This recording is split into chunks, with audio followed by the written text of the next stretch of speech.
ridha biqada'illah wa sabra ala balaihi wa ala alihi wa sahbihi ajma'in. Qala Allah subhanahu wa ta'ala wa huwa asdaqul qailin, fadzakir fa inna dzikra tanfa'ul mu'minin.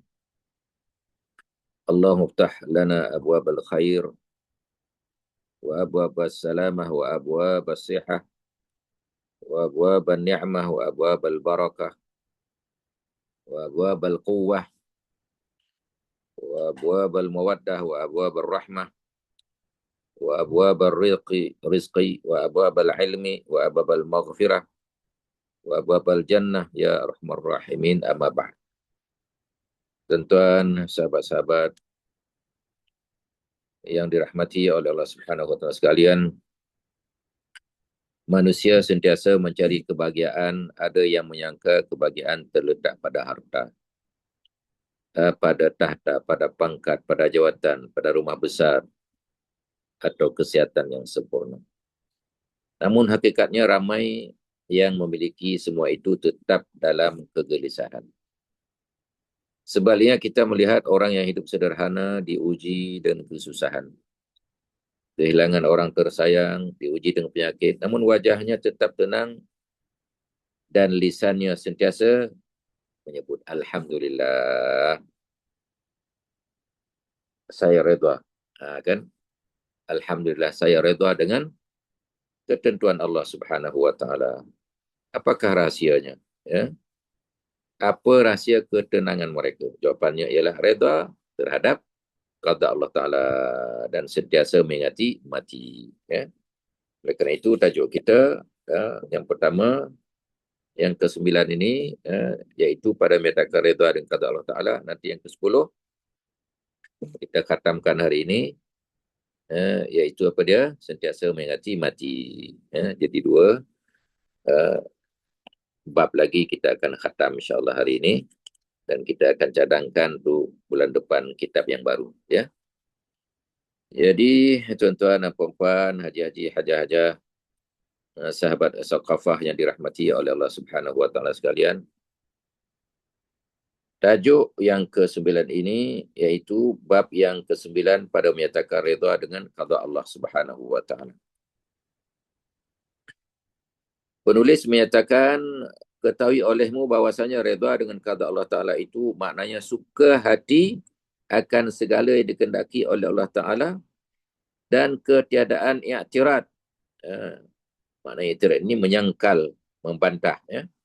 Jadi tanpa membantah, ketiadaan i'tirad ataupun menyangkal akan segala yang diperlakukan Allah Ta'ala di atas hambanya. Ya. Dan bukan makna redha dengan qada itu bahawa tiada berasa sakit pada ketika kena bala.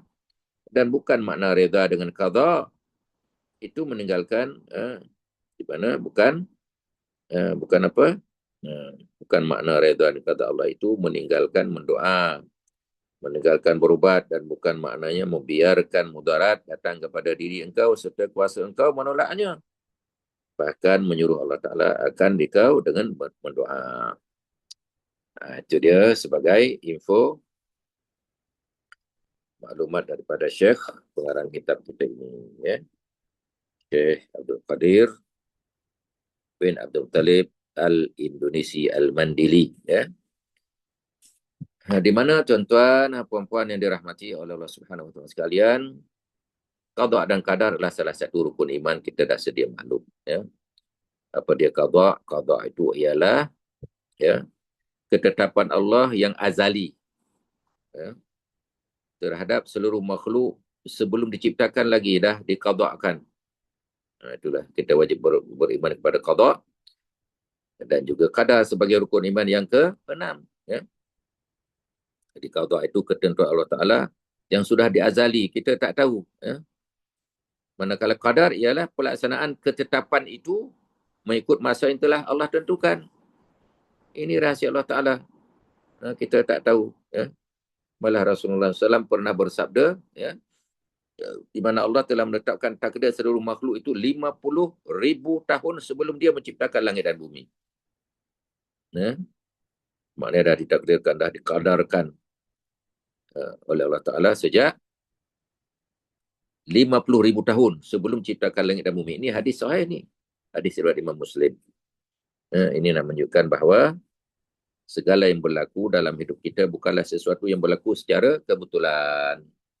Tetapi dia adalah telah diqada' qadarkan oleh Allah Ta'ala. Kadang-kadang kita kan mudah sebut, kebetulan saya jumpa dia di sini, kebetulan saya jumpa dia dari sana. Mana ada kebetulan-kebetulan? Allah menyatakan, ma khalaqta hadha batila, tidak ciptakan sia-sia. Semua telah ditentukan oleh Allah Ta'ala. Ya? Oleh kerana itulah Allah telah mengetahui bila kita dilahirkan, bila kita dimatikan, siapa ibu bapa kita, berapa banyak rezeki kita, siapa jodoh kita, bila kena ujian kita, bahkan saat kematian kita itu bila. Semua Allah dah kadarkan, dah tentukan. Malah disebut dalam Al-Quran kan. Maksudnya kami ciptakan tiap-tiap sesuatu menurut ukuranmu. Inna khalaqna hum biqadar. Kami menciptakan mereka itu adalah ikut qadar. Sesuatu menurut ukuran, takdir. Itulah kita wajib beriman kepada qada dan qadar. Ya. Oleh kerana itulah Syekh Abdul Qadir Al-Mandali menyatakan bahawa bukan bermakna bila dah kita ni kena redha dengan qada ini, maknanya kita meninggalkan berdoa. Bukan. Kenapa kita berdoa? Kerana kita tak tahu qada dan qadar. Ya. Oleh kerana itulah kita disuruh berdoa supaya Allah qada qadarkan yang terbaik untuk kita. Kan? Malah ada Nabi dulu kan tak mau berdoa seperti Nabi Ayub. Kan sakit sampai 18 tahun. Ya. Sebab dia redha dengan ujian Allah Ta'ala. Kan? Namun Nabi Sulaiman diberikan kekayaan, dia syukur. Ada fadlul Rabbi disebutkan. Jadi begitu hebat sekali nak menunjukkan bahawa semua ketentuan Allah itu kita bukan maknanya meninggalkan berdoa. Bukan meninggalkan berubat. Bukan maknanya kita membiarkan mudarat datang kepada diri kita. Ya. Serta kuasa engkau menolaknya, bahkan menyuruh Allah Ta'ala akan engkau dengan berdoa. Kerana kita tak tahu takdir. Maka sudah pasti kita kena berdoa. Dan berdoa itu adalah perintah Allah Ta'ala juga. Wadu'uni astajib lakum. Ya. Jadi kita berdoa supaya Allah takdirkan yang terbaik. Dan setiap doa kita Allah terima. Ya. Maka setengah daripada perhimpunan redha dengan qada itu bahawa menuntut sampai engkau kepada yang dikasihnya dengan mengerjakan segala sebabnya. Bahkan meninggalkan segala sebab itu menyalahi akan yang redha Allah Ta'ala. Itulah bila sakit kena berubat. Bila berubat kita sebagai usaha, Allah yang menyembuhkan. Wa idza maridta wa huwa yashfin, ayat Quran. Kalau kamu sakit, Allah yang menyembuhkan. Artinya Allah menyembuhkan, tapi kamu kena usaha pergi klinik. Pening kepala, sakit kepala, apa nak buat tuan-tuan? Makan Panadol. Okey. Makan Panadol ini apa? Bila kita dah makan Panadol, tidur 2 jam, segar. Adakah Panadol yang menyembuhkan? Tak. Wa huwa yashfin, Allah yang menyembuhkan. Sebagai ikhtiar usaha kita makan Panadol. Bila tuan-tuan sakit jantung, jumpa Ustaz, atau direct aja kalau tak Allah sembuhkan jantung saya, sambil kita berdoa. Tapi tetap kita kena panggil ambulans dan lari ke Institut Jantung IJN sebagai usaha. Ini disebut perantara. Dulu kita dah cerita tentang apa? Tentang tawasul kan. Allah panggil ya alladzina amanu ittaqullah wabtaghu ilaihil wasilah. Wahai orang beriman, bertakwalah kamu kepada Allah dan cari wasilah. Cari apa? Wasilah? Perantara. Jika kamu sakit, perantaranya nak sembuh, memanglah yang menyembuhkan Allah Ta'ala. Tapi perantara, Panadol. Sakit jantung, perantara, IJN. Bila dah sembuh, Siapa yang menyembuhkan? Allah menyatakan wa huwa yashfi. Allah yang menyembuhkan. Maka wasilah itu ataupun disebut istilah lain tawasul adalah perintah Allah Ta'ala, bukan main-main. Boleh. Power sangat kita, hebat sangat. Bila sakit pening kepala, dah menggeletar macam tu. Ya Allah sembuhkanlah saya. Ya Allah sembuhkanlah saya. Sembuhkanlah saya. Sembuhkanlah saya. Tanpa minum Panadol, tanpa pergi ke klinik. Direct pada Allah Ta'ala. Ya. Ada macam tu tuan-tuan. Hebat sangat tuan-tuan. Ya. Mesti ke klinik juga sebagai tanda ikhtiar usaha. Maka usaha itu adalah wajib. Al-ikhtiaru wajibun. Namun bila sembuh, semua itu adalah Allah yang menyembuhkan. Maka sakit kita, sembuh kita, semua dah ditentukan oleh Allah Ta'ala. Dan usaha kita itu, ikhtiar itu pun telah ditentukan oleh Allah Ta'ala supaya kita berikhtiar. Zaman Nabi dahulu orang sakit pelik dan sebagainya, tak ada ubat, tak ada klinik, tak ada institut jantung. Tapi zaman Nabi mukjizat, Nabi dekat dengan Allah Ta'ala. Suruh usaha juga, paling kurang apa dia? Minum apa tuan-tuan? Kencing unta. Kencing unta dan sembuh. Padahal najis. Sebab tak ada klinik. Tak ada. Ini kekhususan bagi Nabi. Nabi dekat dengan Allah Ta'ala. Tapi Nabi disuruh usaha juga kan? Tak payah kencing unta, tak payah apa. Ya Allah sembuhkanlah dia segera sekarang. Kan? Doa juga Nabi perang Badar. Perang Badar 313 lawan berapa? 1,000 orang. Nabi berdoa malam Jumaat 17 Ramadan. Nabi mengatakan sekiranya engkau kalahkan akan asabah ini ataupun kumpulan ini, maka tidak ada lagi orang beribadah di bumi ini. Sebab ini adalah pilihan-pilihan terbaik daripada kalangan umat, daripada Nabi Abu Bakar, Umar, Utsman, Ali, semua pilihan-pilihan terbaik. Itu dia nak lawan kuasa besar di bawah pimpinan apa dia, Abu Sufyan dan sebagainya kan. Dan juga ada Hindun, ada Utbah, ada Abu Jahal, Abu Lahab dan sebagainya kan. Dan Utbah mati, Abu Jahal mati, semua mati kan dalam perang Badar. 70 orang mati, 70 orang kena tawan dan sebagainya. Tapi Nabi usaha dengan berjuang, dengan doa. Ya, doa. Kalau Nabi dah tahu menang dan sebagainya, tak payah berdoa. Tiup aja. Itu dia tuan-tuan ya. Maka ikhtiar itu adalah wajib. Dan ketika kemenangan itu memang telah ditentukan oleh Allah Ta'ala. Tapi melalui usaha dan kadar kita, bahawa kita berdoa, kita berusaha. Di samping diturunkan pula tentera malaikat kan, istaghisuna rabbakum fastajaba lakum anni mumitukum bi alfin minal malaikati murdifin. Surah Al-Anfal ayat 9 tu. Dan ingatlah ketika kamu berdoa. Tengok berdoa. Malah disebut istighasah. Idza tastaghithuna rabbakum. Istighasah yang tadi ibtagu ilail wasilah tawasul. Ini istighasah. Apa beza? Doa biasa-biasa. Tawasul perantara. Istighasah mendesak. Esok nak perang ni. Nak segera. Maka Nabi beristighasah. Dengan 3 kali. Jatuh rida ni. Abu Bakar. Abu Bakar. Abu Bakar buat apa? Abu Bakar bila jatuh sampai 3 kali. Abu Bakar letakkan sampai ditepuk. Macam mana ditepuk? Ya Rasulullah. Sudah cukuplah. Allah akan perkenankan doamu. Itulah sungguh-sungguh mendesak sangat sebab esok nak perang ni. Subhanallah tuan-tuan. Malam Jumaat, pagi Jumaat turun ayat Quran tadi.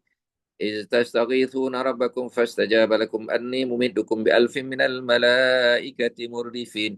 Ingatlah wahai Muhammad ketika kamu beristighasah, berdoa secara mendesak sangat. Fastajaba lakum, Allah memperkenankan doa kamu dan menurunkan kepada kamu 1,000 tentera malaikat. Itu dia. Jadi usaha juga berdoa, dan Allah telah takdirkan Nabi berdoa. Maka inilah qada. Reda bukan maksud kita tidak berusaha, tapi reda bukan berarti menyerah kalah. tetapi menerima keputusan Allah selepas kita melakukan segala ikhtiar yang dibenarkan dalam syarak. Jadi kita wajib berusaha, tetapi keputusan akhir milik Allah. Contohnya seorang pelajar telah bersungguh-sungguh, ya, dia bangun malam, dia berdoa, dia berpuasa sunat, tetapi akhirnya dia gagal. Jika dia berkata, ya Allah, aku telah berusaha, mungkin ada hikmah yang kau telah mengetahui. Inilah redha. Ya, inilah redha. Kita redha. Yang penting kita dah berusaha. Itu dia tuan-tuan. Jadi kita balik ke kitab. Ya. Maka,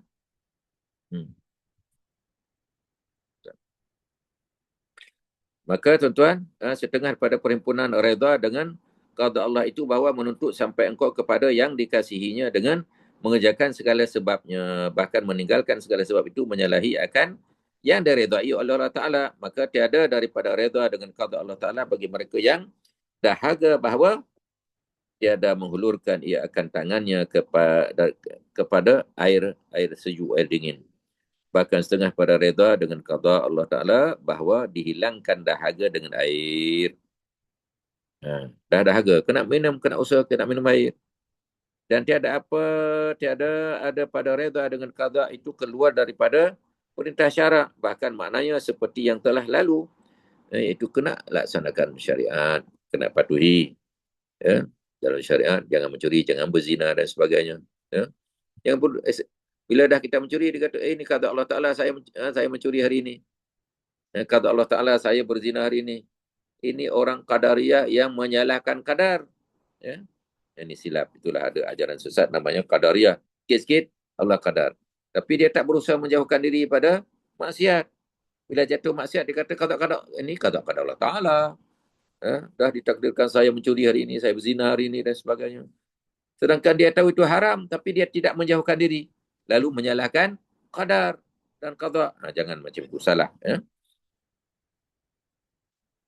Itu yang disebut oleh Imam Abdul Qadir Al-Mandili. Ya.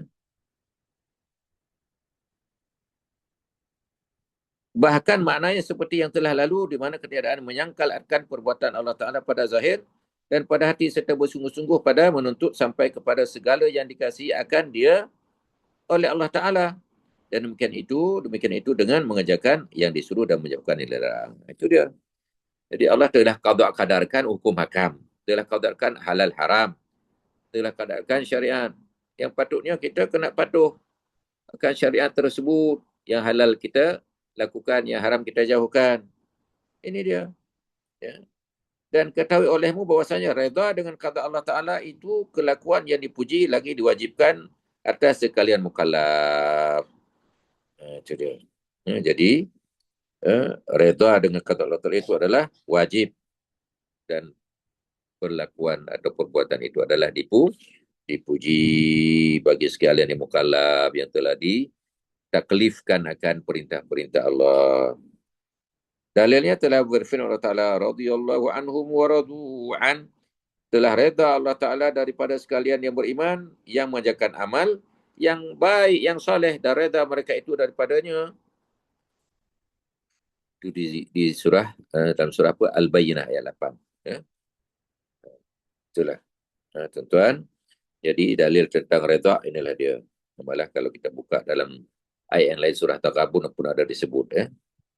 Tidaklah satu musibah menimpa seorang melainkan dengan izin Allah. Ma'asaba musibatin. Tidak ada illa biiznillah lah. Tidak ada satu musibah yang menimpa seorang melainkan dengan izin Allah. Dan sesiapa yang beriman kepada Allah, dia memberi petunjuk kepada hatinya. Ini nak menunjukkan bahawa kita kena apa nama tadi, radhiyallahu wa radu anhu, telah redha Allah Ta'ala daripada sekalian yang beriman dan mengerjakan amal yang soleh, dan redha mereka daripada perbuatan itu, perintah itu, ajaran itu. Pada sabda Nabi SAW, min sa'adati bani Adam ridahu bima qadallahu lahu wa min syakawati bani Adam sakhatahu bima qadallahu lahu. setengah daripada tuah manusia redanya dengan barang yang menghendaki akan dia oleh Allah Ta'ala, dan setengah daripada celaka manusia murkanya dengan barang yang menghendaki akan dia oleh Allah Ta'ala baginya. Ini diriwayatkan oleh Imam Tirmidzi dan juga ahli sahabat yang lain. Itu dia nak menunjukkan bahawa segala ujian kita kena redha, ya. Menunjukkan bahawa tidak ada sesuatu musibah yang menimpa di bumi pada dirimu, melainkan sesuatu telah tertulis dalam kitab sebelum kami mewujudkan. Itu kan ayat Quran juga, ya. Jadi tuan-tuan yang dimaksud sekalian, Nabi Ayub tadi kita dah ceritakan, Allah menguji baginda dengan hilang seluruh harta, semua anak meninggal dunia, penyakit bertahun-tahun, kan? Kemudian ditinggalkan manusia, malah isterinya pun meninggalkannya, melainkan seorang nama isteri yang bernama Rahmah. Bagus bagi nama Siti Rahmah, ya. Kerana dia kasih sayang, ya. Namun baginda Nabi Ayub tidak pernah menyalahkan Allah, ya. Dan doanya malah sangat indah. Ingat, ya, digambarkan bagaimana doa Nabi Ayub, tuan-tuan. Sesungguhnya aku telah ditimpa penyakit, sedangkan Engkaulah Tuhan yang Maha Penyayang. Itu je, ya. Ini makam tinggi, ya. Makam tinggi. Dia kata apa? Sesungguhnya aku telah ditimpa penyakit, sedangkan Engkaulah ya Tuhan yang Maha Penyayang. Baginda Nabi Ayub ni tidak bertanya kenapa aku sakit, tetapi baginda berkata, ya Allah, hanya Engkau tempat aku mengadu. Kan? Inilah disebut redha, ya, contoh redha. Demikian pula Nabi Yaakob, kan? Baginda kehilangan Nabi Yusuf selama puluhan tahun. Anak yang dikasih, coba bayangkan, tuan-tuan. Kan? Baginda menangis sehingga buta. Tuan-tuan menangis apa? Menangis sekejap aja, kan? Ini sampai buta. Tuan-tuan menangis, lepas itu gelak ketawa. Nabi Yaakob menangis kehilangan Nabi Yusuf bertahun-tahun sehingga buta.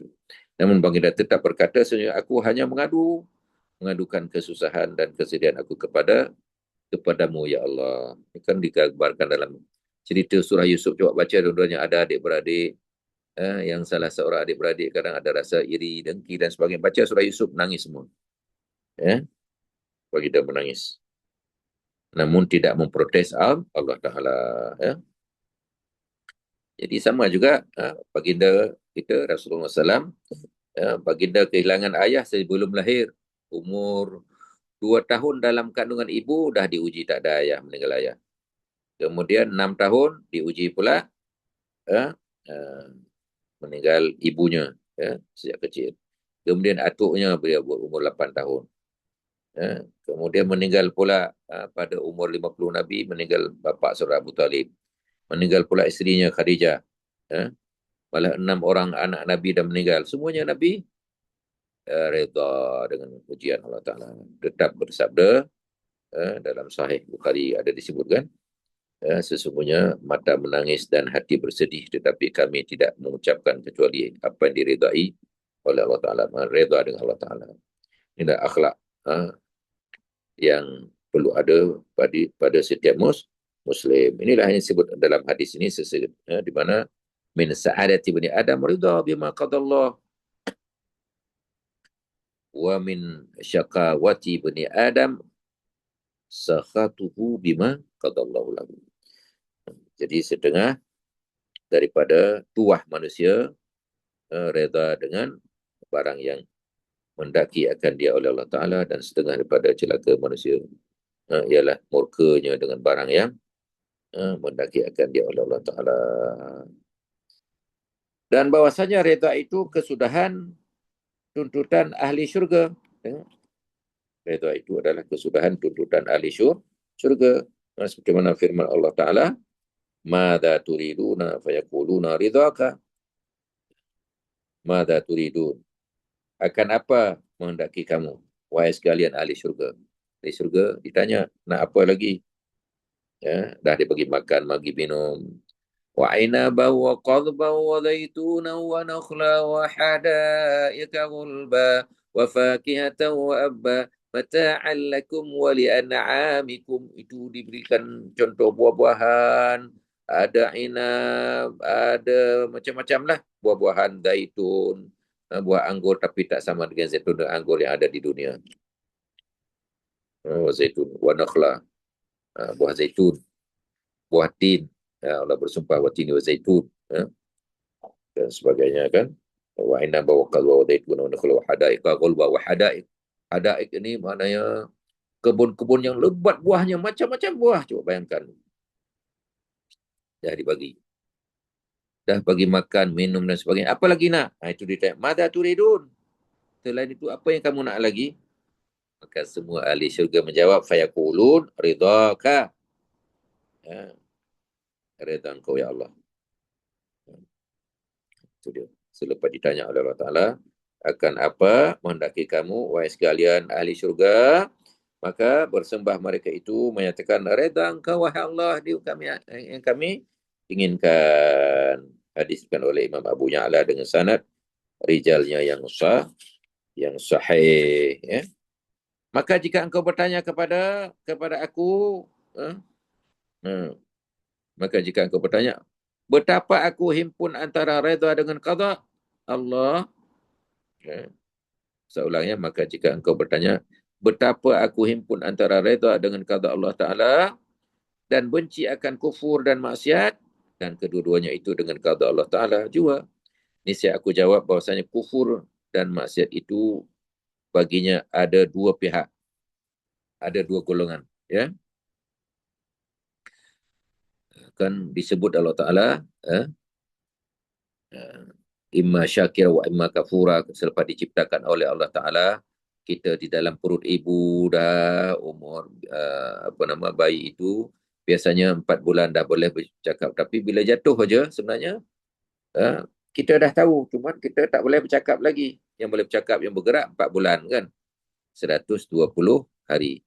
Tapi bila jatuh zigot dalam haploid dan bercampur sel-sel dalam ovum dan sebagainya, terus ditanya Allah Ta'ala, alastu birabbikum, bukankah aku sebagai Tuhan kamu? Dia menjawab, bala syahidna, betul aku saksikan.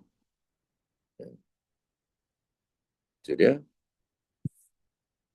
Maka kufur dan maksiat ada dua pihak. Satu pihak yang pertama, bahwasanya keduanya dengan kata Allah Ta'ala dan kehendaknya. Maka daripada ini pihak wajib kita reda dengan kedua-duanya, kerana hakikatnya kita reda dengan kata Allah, bukan reda dengan kufur dan maksiat itu. Kita reda lah orang itu kufur, kita reda orang itu buat maksiat. Artinya bukanlah kita reda perbuatan kufur dan perbuatan maksiat, tetapi ya,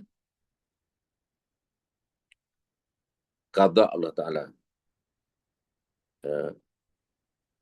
Kita reda dengan qada Allah, bukan reda dengan kufur.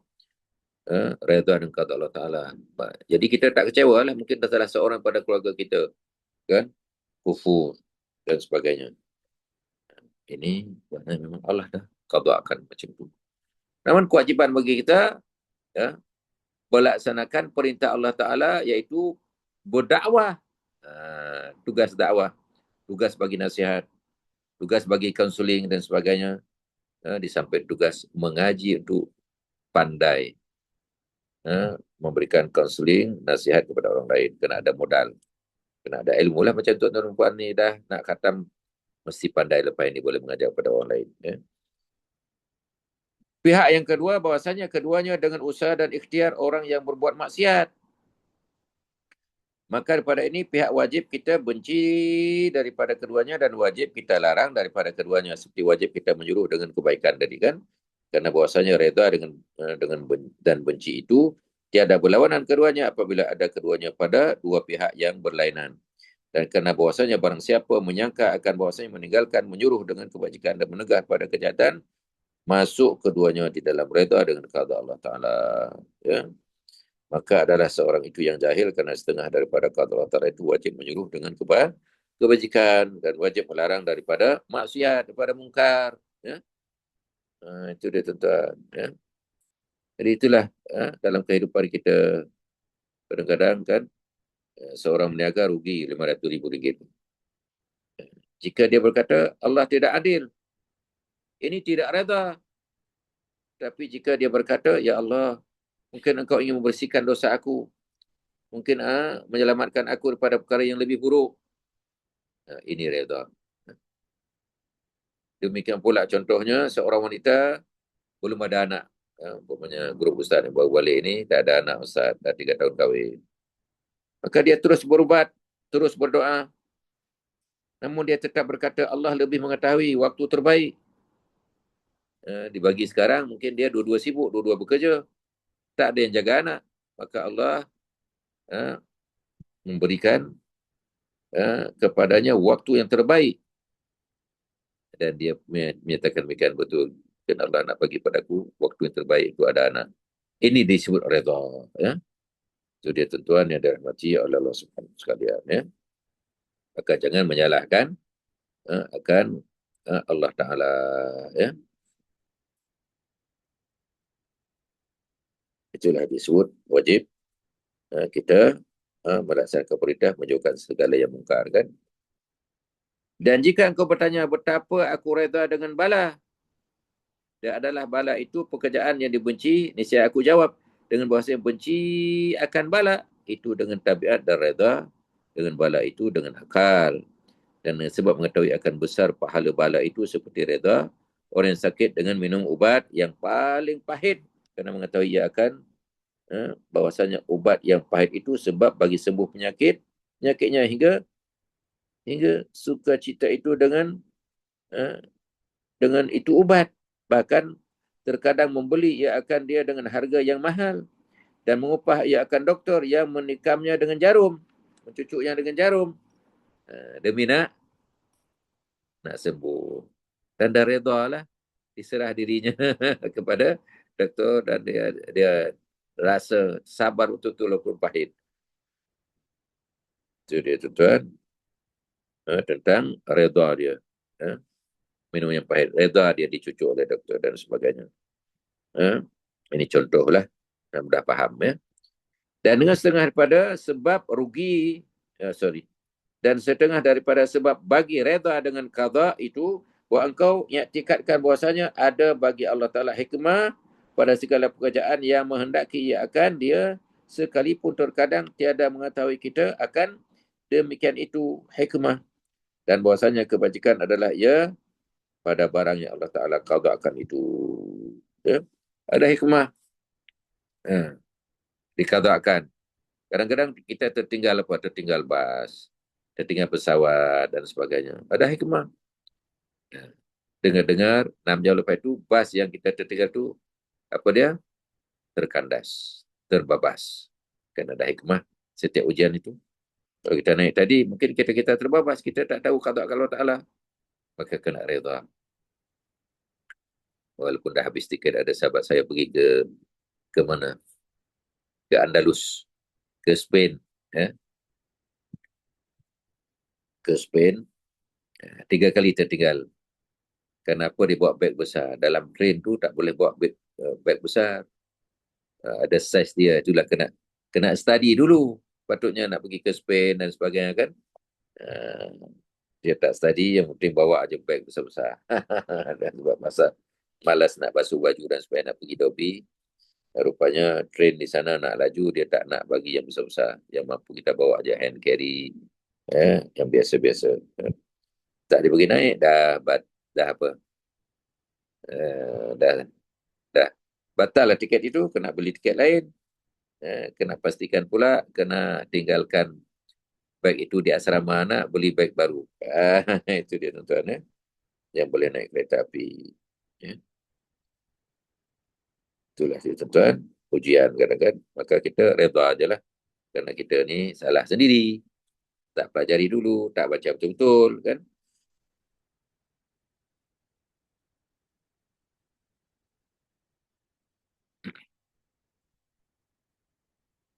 Jadi semua itu ada hikmah. Bila ada ujian, kita fikir hikmah. Ini orang ini fikir hikmah, redha. Itulah seorang itu beriman dengan qada dan qadar. Dan bermula i'tikad yang tersebut mengeluarkan ia daripada hati engkau akan menyangkal dengan kerana kenapa dan betapa seperti dia seperti apa tiada menyangkal oleh Nabi Musa alaihissalam akan pekerjaan Nabi Khidir alaihissalam tatkala mengetahui ia akan hikmah menembuk Nabi Khidir alaihissalam akan perahu orang miskin, membunuh ia akan kanak-kanak dan mendirikan ia akan jidar dinding yang hendak runtuh, tak minta upah ya. Semua itu kata Allah Ta'ala. Ini dibuka tabir sikit kepada Nabi Khidir ya. Jadi Nabi Musa alaihissalam ya tidak menyangkal, cuma ditanya, dikomplain sikit kerana dia belum ada ilmu. Kenapa kamu bunuh budak? Budak itu tak berdosa lagi. Rupanya dijawab bahwa Nabi Khidir tahu sebab diberitahu oleh Allah Ta'ala bahawa budak ini bila besar nanti dia pahaman ateis, pahaman anti Tuhan dan sebagainya. Ibu bapa yang saleh itu boleh jadi murtad dengan sebab kepandaian, teknik, kaunseling yang diberi oleh anaknya yang anti Tuhan. Maka sebelum ibu bapanya jadi murtad dan sebagainya, aku cantas budak itu awal-awal dulu. Begitu rupanya. Aku tak tahu. Begitulah seterusnya. Kenapa tak minta upah menegakkan dinding, buat kerja berpuluh. Dalam masa sama mereka tak ada duit, tak ada siapa yang menjamu mereka. Nak bekerja, lepas bekerja tak dapat gaji, tak dapat duit. Dan dia tak mengaluh pun. Kenapa? Dia kata, ini tempat kita kerja ni, kita menegakkan dinding yang roboh ni, bilik yatim ini fil Madinah, 2 orang anak yatim di bandar tersebut. Orang anak yatim mana ada duit? Dan tujuan kita tegakkan ini supaya di bawah itu ada nanti akan jumpa harta karun dan anak yatim tadi boleh menyerah hidupnya. Jadi buat apa kita nak ambil hak anak yatim? Sudah kamu tak minta apa-apa, kita cari lain. Itu dia, subhanallah. Oh begitu. Mana bisa kata dia tak tahu. Itu dia hikmah ya. Diceritakan bahawa seorang Nabi adalah mengerjakan ibadah di atas bukit dan ada mata air hampir daripadanya. Maka lalu seorang yang menunggang kuda dengan mata air itu, maka minum ia dan lupa ia akan kendinya yang ada di dalamnya 1,000 uang emas. Kemudian datang orang lain, maka mengambil ia akan kendi itu. Kemudian datang seorang miskin yang memikul kayu api. Maka minum ia akan minum ia dan berbaring ia kerana mengambil kesenangan. Maka kembali orang menunggang kuda itu, maka dia tiada terlihat ia akan kendinya. Maka menangkap ia akan orang miskin itu, maka menuntut ia daripada yang akan kendinya dan menyiksa ia akan dia. Maka tiada mendapat ia akan dia pada sisinya, maka membunuh ia akan dia. Maka bersembah oleh Nabi itu, hai Tuhanku, apa ini yang mengambil kenci itu orang zalim yang lain, kendi adalah orang-orang lain, dan yang engkau keraskan akan ini yang zalim atas orang miskin ini hingga membunuh dia akan dia. Tengok. Kerana sangkaan tadi tak betul. Menganggap bahawa yang mengambil itu adalah orang miskin padahal tidak. Maka firman Allah Ta'ala bagi Nabi itu, berbimbang olehmu dengan ibadat engkau. Maka bukan pekerjaan engkau mengetahui rahsia kerajaan Allah Ta'ala bahwasanya orang miskin ini adalah ia dahulu membunuh akan bapa yang menunggang kuda ini. Maka aku biarkan dia membalasnya. Dan bahwasanya bapa bagi yang menunggang kuda itu adalah ia dahulunya mengambil 1,000 wang emas daripada harta orang yang mengambil kendi itu, maka aku pulangkan dia akan kendinya daripada harta pusakanya. Masya Allah. Kan? Ini kisah yang cukup menarik ya. Ini nak menunjukkan bahawa jangan kita pula dalam hidup ini suka sangka yang tak baik kepada orang. Yang kita sangka baik itu, yang kita sangka tak baik itu baik bagi Allah Ta'ala. Itulah kenapa dalam ayat Quran disebut, wa asa an takrahu syai'an wa khairul lakum. Boleh jadi apa yang uh, wa asa an takrahu syai'an, apa yang kamu benci tapi sebenarnya membawa kebaikan kepada kamu. Wa an tuhibbu syai'an wa khairul lakum wa huwa syarrul lakum. Apa yang kamu cintai ia membawa keburukan kepada kamu, ya. Maka jangan kita menganggap bahawa yang senang-senang itu tanda baik dan daripada yang kadang yang kita benci itu baik bagi kita, ya. Dan ketahui olehmu bahwasanya yang dituntut daripada hamba itu ibadah yang memberikan diri kepada Allah Ta'ala.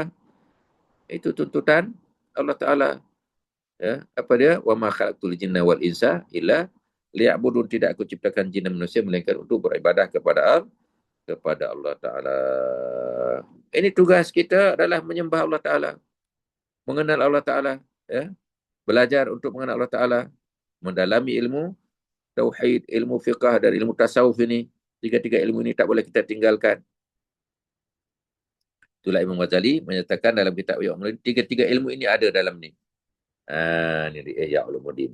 Sebagai cadangan kitab untuk apa nama, untuk bulan depan, ya, cetakan ini. Ustaz ada kawan nanti Ustaz pesan boleh, ya, dapat murah sikit kan. Itu dia tuan-tuan yang dirahmati oleh Allah Subhanahu Wa Taala sekalian. Jadi ini pun penting untuk kita pastikan supaya kita menjadi insan yang lengkap ilmu pengetahuan di samping kita beribadah sebagai tugas asas dan juga perintah Allah Ta'ala. Namun kita nak sembah Allah kena ada ilmu. Tak boleh kita ikut-ikut, tak boleh kita fikir-fikir. Hari ini orang fikir-fikir. Awal Julai, Ustaz pergi, datang seorang India dengan handsome-nya, dengan tingginya. Excuse me, sir, dia kata. Where I can start the tawaf. Pergi, Ustaz pun baru nak start dengan 46 orang, 2 Julai. Okey. Dia tengok Ustaz ni dengan rombongan 46 orang, ramailah kan, datang. Excuse me, sir. Where I can start ataupun where I can beginning of tawaf. Oh, follow me. Ustaz kata, ikut saya. Kita start from the green color daripada apa nama permulaan warna hijau dan belah kiri ada Hajar Aswad. This is the beginning. Real lah, nasib baik. Dia bertanya, ketika kami pun nak start, jadi ikutlah Ustaz. Dah 46 jadi 47 orang. Satu daripada India, tapi dia duduk di London. Orang Inggeris, tapi keturunan India. Itu dia tak ada ilmu. Maka kita bagi ilmu. Dan dia menuntut ilmu, bertanya. Sebab di sana tak ada kursus. Tapi dia tahu wajib pergi umrah dan haji seumur hidup sekali, kan. Dia ambil tiket dengan apa nama visa, datang. Dia tahu je pakai ihram di Mekat tu aja, tapi nak start kat mana sebab tak ada kursus. Si baik dia tanya kita yang sudah kita bagi kursus, yang sudah berkursus, mana kena ada ilmu. Cuba bayangkan berapa ramai orang dah ada ilmu. Namun kita kena wajib menuntut ilmu, kena datang menuntut ilmu. Orang dulu-dulu mendatang ke rumah ustaz, datang ke rumah guru dan sebagainya, bersusah-susah, kan. Bukan itu saja, bila ada buah pertama dibagi kepada guru. Itu dia hebatnya orang dulu, kan. Maka orang bersungguh-sungguh mujahadah untuk ilmu, mereka dapat pahala seumpama berjihad. Malah disebut dalam hadis, man salaka tariqan yaltamisu fi ilman sahalallahu lahu tariqan ila jannah. Siapa yang mencari dan menempuh jalan untuk mendapatkan ilmu, maka Allah mudahkan dia ke syurga. Itu dia. Jadi kena menuntut ilmu. Jadi di sini pun macam tu, dan kata bahawasanya yang dituntut daripada hamba itu adalah ibadah. Jadi nak ibadah kena ada ilmu, bukan nak ibadah yang menghampirkan diri kepada Allah, takarrub kepada Allah Ta'ala macam mana. Dan tatkala adalah mengingatkan akan mati itu sebesar-besar sesuatu yang memberi manfaat pada ibadat. Bila kita ingat mati, itulah kenapa Imam Ghazali mengarang kitab nanti Ihya Ulumuddin ini cukup mantap. Dia di rumahnya ada tulisan Allah, kemudian di bumbungnya ataupun di atap lah, istilah kita di siling kita ni, di atap, di apa nama istilah lainnya, siling lah. Di atas kita biasa letak lampu apa semua kan, downlight, lampu Cinderella, lampu kristal dan sebagainya kan. Imam Ghazali letak apa? Kain selimut putih digantung supaya hari-hari tengok bila aku mati. Di mana bila aku dibalut menjadi menjadi mayat, menjadi jenazah dan sebagainya. Itu dia tuan-tuan. Nak apa? Nak ingat mati. Maka inilah disebut bahawa mengampakan diri kepada Allah Ta'ala adalah mengingatkan akan mati. Itu sebesar-besar sesuatu yang bermanfaat kepada ibadat. Jadi berapa kucuk kita ibadat sebab kita akan mati. Saya akan mati esok. Maka menyebut hamba akan dia di sini. Maka hamba berkata, itulah bab ke-10. Bab yang ke-10 pada menyatakan ingat akan mati nanti. Itu dia tuan-tuan. Jadi ingat akan mati ini satu sekali lagi lah sebelum kita start kitab baru sekali lagi. Jadi mungkin cepat habis supaya kita dapat apa? Dapat sambung terus mengambil mengambil pendekatan terus, sebab akan datang nanti kita akan baca doa khatam,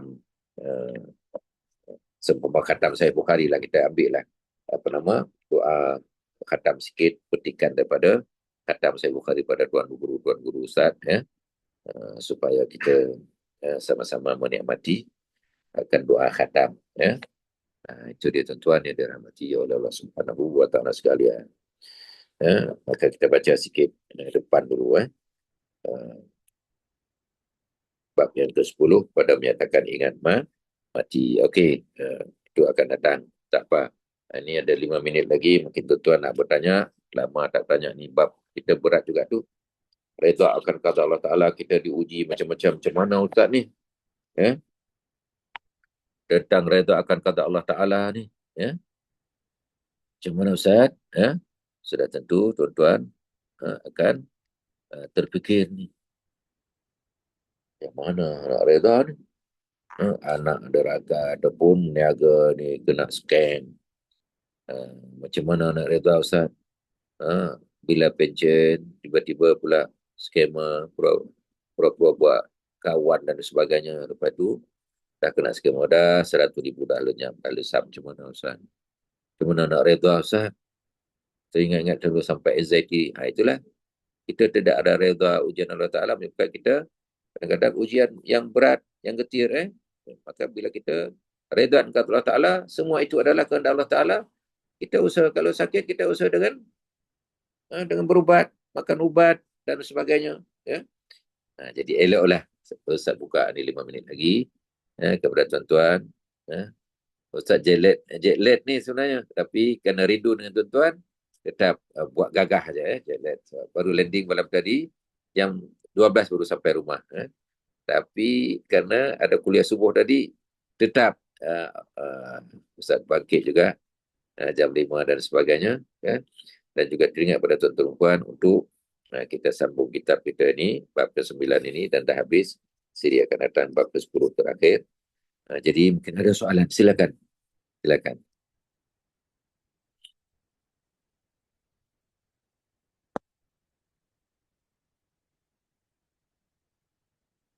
Assalamualaikum Ustaz.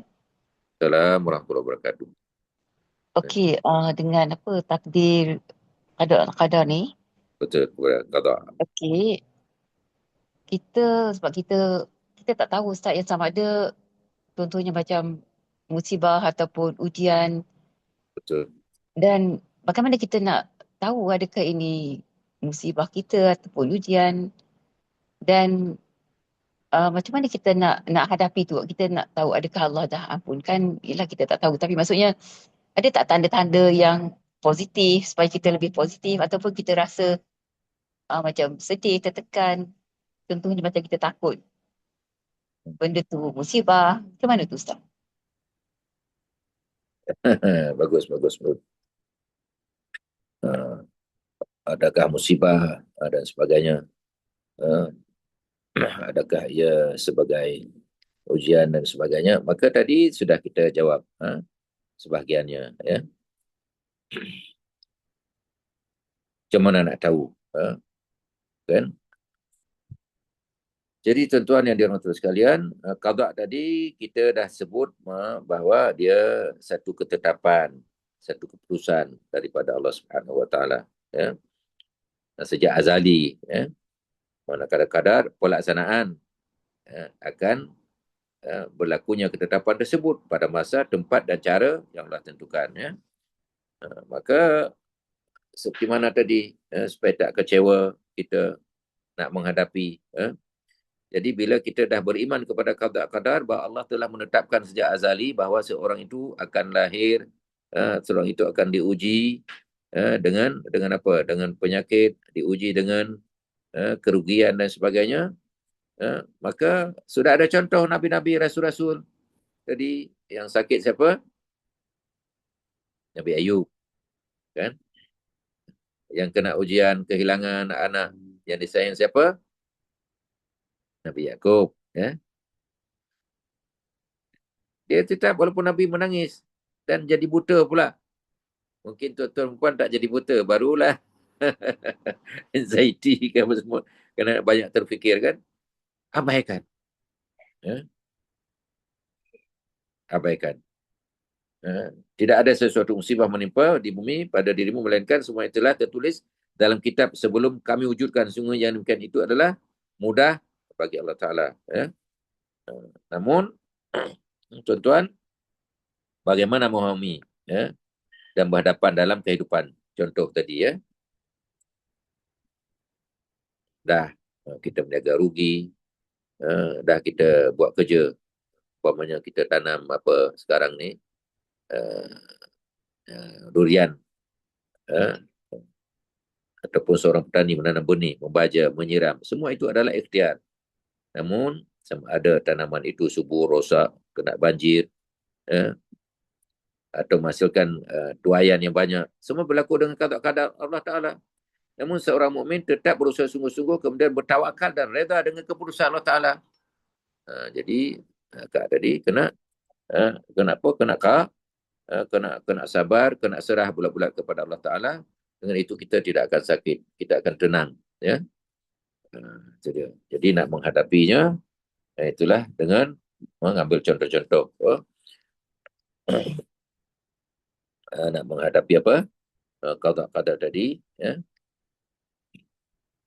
Bagaimana nak menghadapi, itulah kena reda terhadap ujian itu. Ada hikmah, kita fikir ada hikmah di sebaliknya kan. Saya usah bagi contoh tadi. Kalau kita naik sekali tadi tak terlewat, apa jadi? Ini betul-betul berlaku di mana dulu yang jatuh pesawat? Di Jakarta kan? Jakarta. Pesawat kita apa nama? Pesawat apa? Kan? Jadi Allah tidurkan dia, terlewat, dia lari. Rupanya sampai sana, sampai ke airport di Jakarta, terlepas pesawat itu, sampai situ pun dia dengar bahawa pesawat yang dia nak naik, yang dia terlewat, sudah jatuh. Subhanallah. Ya. Maka begitulah bagaimana seorang menghadapi qada dan qadar. Menghadapi qada bukan sekadar berkata saya reda, sebaliknya Islam mengajar kita beberapa langkah yang perlu dilalui tadi kan, agar benar-benar lahir dalam hati. Beriman bahawa semua ketentuan daripada Allah Ta'ala. Ya.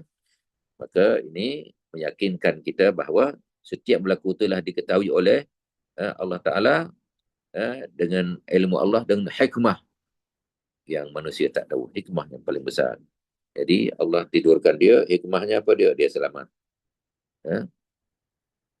Dan apabila kita yakin seorang tidak akan menyalahkan takdir atau mempersoalkan keadaan Allah Ta'ala, maka di samping pada itu kita berusaha bersungguh-sungguh, berikhtiar tadi. Ikhtiar itu wajib. Bila sakit kena ikhtiar berubat.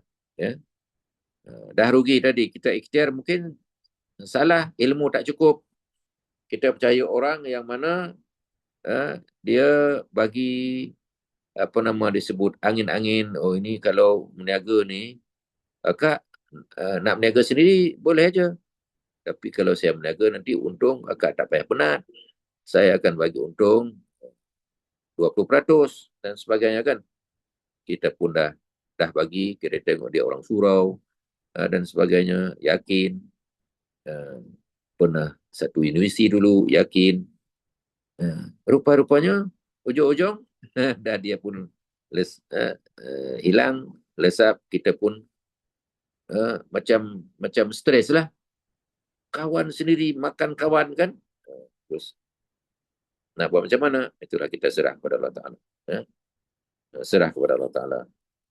Yang penting kita tadi dah terajak buat cara lain dan berhati-hati menyerahkan sesuatu kepada kawan.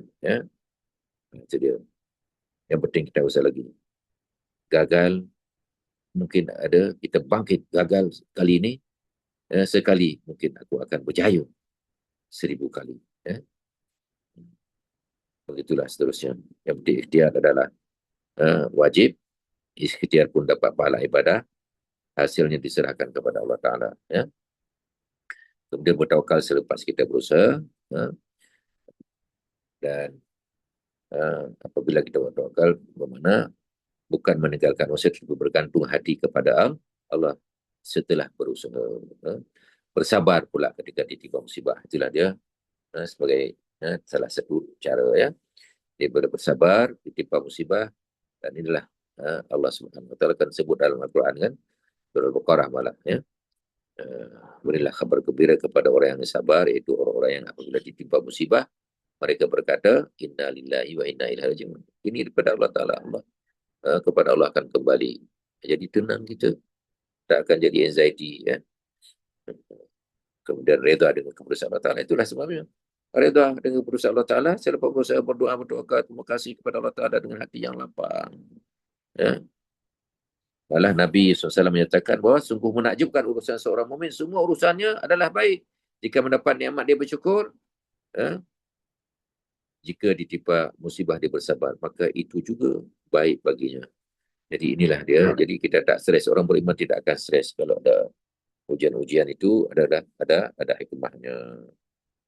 Jadi contoh tadi apa? Bukan maknanya Nabi Yakub tadi menangis kerana kehilangan Nabi Yusuf. Dan Rasulullah juga menangis ketika wafatan putra Ibrahim. Namun mereka tidak mengeluh terhadap ketetapan Allah Ta'ala. Itu sebagai manusia fitrah ni ada kesedihan. Namun mereka tidak mengeluh terhadap qada Allah Ta'ala.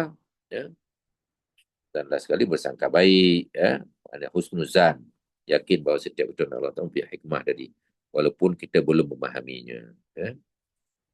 Itulah kita sebut, Ustaz sebut tadi. Asa antak syai'an bahwa khairul lakum wa asa an tuhibbu syai'an wa syarrul lakum. Boleh jadi apa yang kamu benci itu membawa kebaikan kepada kamu, dan apa yang kamu cintai membawa keburukan kepada kamu. Ini contoh tadi, gagal mendapat pekerjaan mungkin membuka jalan kepada pekerjaan yang lebih baik. Kehilangan harta mungkin menyelamatkan seorang daripada sifat sombong. Hikmah semua. Sakit mungkin menjadi sebab penghapusan dosa dan peningkatan darjat di sisi Allah Ta'ala. Kita nak ambil exam, diuji. Mana Allah nak naik makam. Kenapa kita ambil exam SPM dulu? Supaya kita boleh masuk universiti.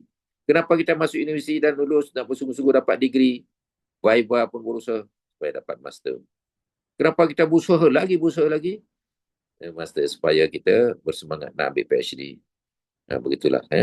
Dan last sekali berdoa jangan lupa dan muhasabah. Musibah bukan hanya untuk ditanggung tetapi juga untuk mendekatkan diri kepada Allah. Itu dia tuan-tuan. Inilah termasuklah kehilangan orang tersayang. Seorang mukmin mesti menangis kerana kasih sayang tetapi tetap berkata inna lillahi wa inna ilaihi raji'un. Demikian pula dalam gagal tadi dalam perniagaan, menilai semula usahanya, memperbaiki kelemahannya, kemudian memulakan langkah baru sambil yakin rezeki Allah punya. Rezeki Allah masih luas. Demikian pula ditimpa penyakit. Dia mendapat rawatan, berdoa, menjaga kesihatan, menerima ujian itu sebagai peluang mendekatkan diri kepada Allah Ta'ala. Jadi, kesimpulannya, macam mana nak menghadapi tadi, qada dan qadar memerlukan 7 langkah. Beriman, wasmunya kepada Allah Ta'ala, berikhtiar dengan bersungguh-sungguh, bertawakal selepas usaha, bersabar ketika diuji, reda dengan keputusan Allah Ta'ala, bersangka baik terhadap Allah Ta'ala, bahawa di sebalik itu ada hikmah, dan terus berdoa dan muhasabah. Mana ada silap kita perbetulkan. Inilah jalan ditempuh oleh para nabi, para sahabat dan orang-orang yang saleh. Orang yang mampu menghayati akan beroleh ketenangan di dunia dan ganjaran besar di hari akhirat. Mudah-mudahan terjawablah soalan itu.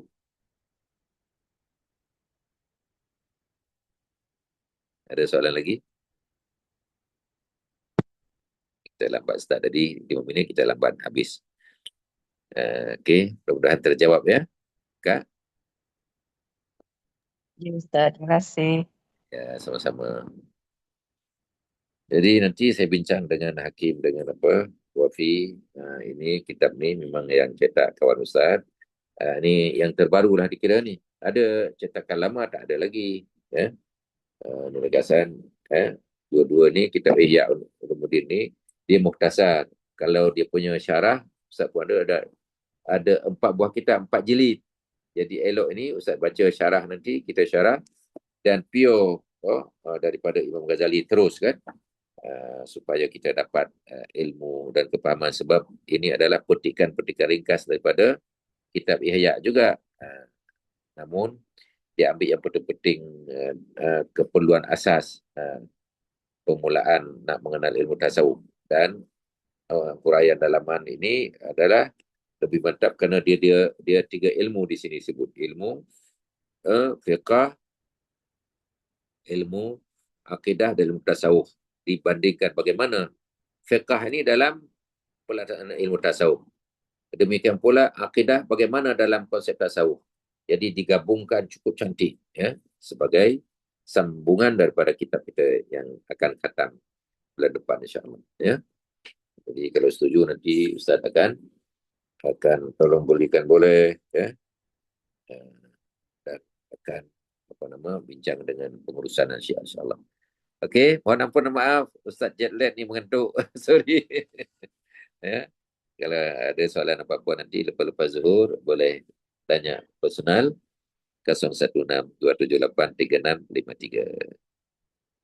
kasih. Kita sambung bulan depan kalau ada berpanjang insya-Allah berserta dengan kitab baru nanti apa yang telah kami persetujui nanti dengan pengurusan Sakafah. Terima kasih atas perkongsian. Mohon maaf di atas kekurangan. Assalamualaikum warahmatullahi wabarakatuh. Terima kasih Ustaz.